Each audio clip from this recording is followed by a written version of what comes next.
La grande famille francophone réunie à Yerevan. C'est le Premier ministre arménien qui a ouvert ce 17e sommet, en français bien sûr, avec un bel hommage à l'enfant du pays, Charles Aznavour, décédé la semaine dernière.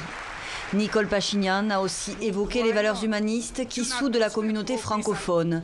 Une famille diverse mais unie autour d'une langue et des valeurs partagées, a souligné ensuite le président français. Emmanuel Macron a prôné l'élaboration d'une nouvelle charte de la francophonie. Quel est le bon périmètre de la francophonie? Faut-il se contenter, pour entrer dans notre famille francophone, de prendre quelques engagements en matière de langue française ou de respect des droits de l'homme? Ou faut-il se prévaloir d'accomplissements, de réalisations concrètes? Ne devrions-nous pas être plus exigeants avec nous-mêmes et ne pas chercher à aller toujours plus loin, mais à consolider déjà 84 que nous sommes?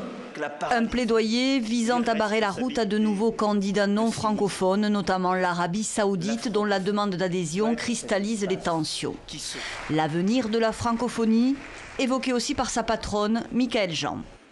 Sommes-nous prêts à accepter que la démocratie, les droits et les libertés soient réduits à de simples mots, que l'on vide de leur sens au nom de la réelle politique, de petits arrangements entre États ou d'intérêts particuliers, alors que cette aspiration légitime à plus de liberté, plus de justice, plus de dignité, plus d'égalité est une aspiration universelle.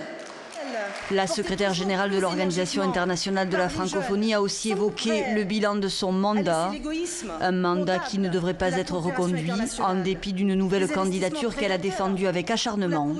Ce 17e sommet devrait en effet être marqué par le grand retour de l'Afrique à la tête de l'Organisation internationale de la francophonie, après une parenthèse canadienne de 4 ans.